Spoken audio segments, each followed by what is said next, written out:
fly, no lie, you know it, falling.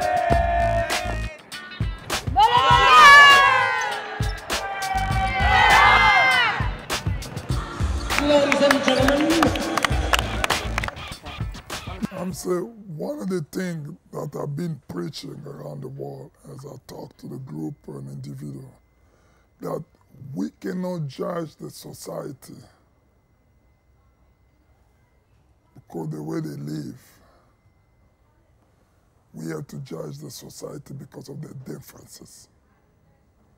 What they are doing as a group of individuals in that community to make that community better. And that's most important. We can't just judge the community because it's a this problem or this problem or this.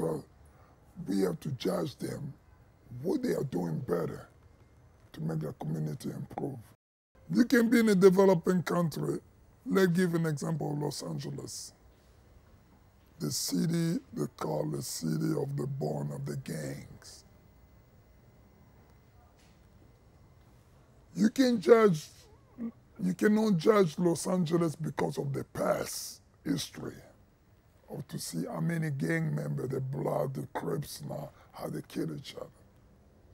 But if you go today to Los Angeles, you have to judge the community of Los Angeles because of the differences. Our people of Los Angeles was able to come together and solve the problem of gang and make the school becoming a better places and a safe environment for the children to go to school today and to study and to get a better education. That's what kind of differences.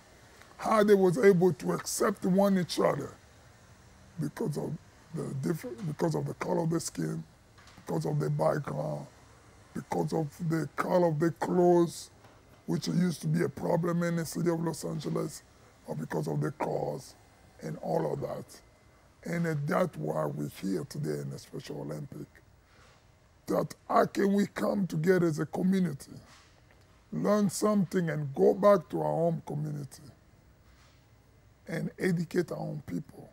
It takes one strong leader to lead the nation, to lead the community, to lead the group, to lead the teams. It takes one voice to speak out loud, not just to speak, but they have to be loud and they have to be heard. And that what will encourage us to make a strong differences, especially for some of those kids, as we call it, special kids, that have been rejected because of their intellectual disability. And what about Tim in that role? He's strong. Tim is strong. Tim have done it and continue to do it and is willing to do it again and again all over around the world. But he needs a bunch of team captains to work with him. All he's doing is the leader of all of the teams. But he needs a captain to each one of those teams so they can lead all of those players to find a way to play better and to win the game. How did you feel about that signing today? I think it was one of the most incredible, unbelievable ceremony that haven't taken place in our lifetime. To see UNICEF that has been a big advocate, a big organization that leads in the fight against poverty for the children around the world, to come forward and stand up for not just disability, but also children with little intellectual problem that are continue to live beyond the closed door, continue to be denied access on education and so many things in our society today because of who they are. This will change the fight against the poverty. You know, my goal has always been, how can we improve the living condition of the people in the continent of Africa, where I came from. Going to America for me, it was to get medication. Going to America for me, it was to becoming a doctor. That's why I got a scholarship and exchange program to go to pursue my study as a pre-med. That one day I can go back in Congo after getting a free education and treat my people, give them a chance to have a better life. And I'm happy today that I used my education and my money and my courage to go back and do something nobody have not done in the continent. The program that we have launched is what is called Basketball Without Border, which we felt that there's no border, there's no boundary among us. It's open. There's no crossing line. Everything, we can go from the north to the south, from the east to the west. That's what we are calling Without Border.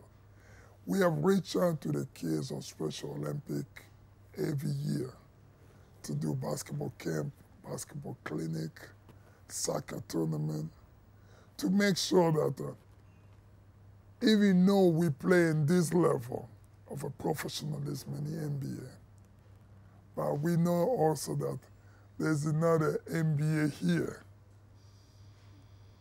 All they need is somebody to bring them a ball, to take them to the basketball court, to tell them where they're going to shoot, to make them to becoming professional. And we keep doing it, and we will continue to do it, because that we found that those people with intellectual disability, they're just like people like us. When we talk about society, we talk about community of individuals living in one place. It's not like we have people who living in this earth and we have another people living in Jupiter. We're all living in this earth that God created. We're all human beings. And we have to find a way, and we have to find a common ground, how to be acceptable among each other. That's the fight that we are living in the world today. How can I accept you, you accept me who I am? Not just because of my color, accept my intellectual ability, the way of my thinking, and find a way to communicate with me and live in a society for peace. Why did you get it? Like I say, people either get it or they don't get it. You know, when you. And what do you think? I always say that maybe the education, my parents' education to us, play a role, and the religion belief as well. I think I play a role. I think people have to come to understand why we always created human. And when you come to that point to understand that there's other human being, you're not the only one. You're living in a world that was left for those people who came before you, who worked so hard to make this world better, so you can take over from there to live also better for generations to come. That's why I always tell people that our life will be judged in this world based on the differences that we made to the time while we were here. That's the only way they will look at our life. They will not say that because you have $1 million in a bank account, you didn't do nothing with $1 million. All you did just, you end up dying and you left in the bank. What did you do? How many lives did you touch? That's the most different thing that any human being can do, is to see how many lives did you touch and how many lives did you change. Were you able to offer somebody even a bread or a bowl of soup so they can go and say, thank you, somebody fed me today? Were you able to help the other person who have a difficulty to cross the street? You hold his hands, say, please, I will take you to the class. That's the difference. It's not just all about money. It's about differences that we are making in this world. And I'm glad that every day I wake up with more than 420 doctors and nurses that work for me. And we ask each other, how many lives are we saving in our community? How many women can come and deliver their baby and go home, know that my baby was born at the Mutombo hospital, and I'm happy to have a child, while other babies are still dying every day. So that's a life that I wanted people to remember about me, that I did my best. I wish I could have done more, that I contribute. I gave almost 75% of my money that I made in my career away to the poor.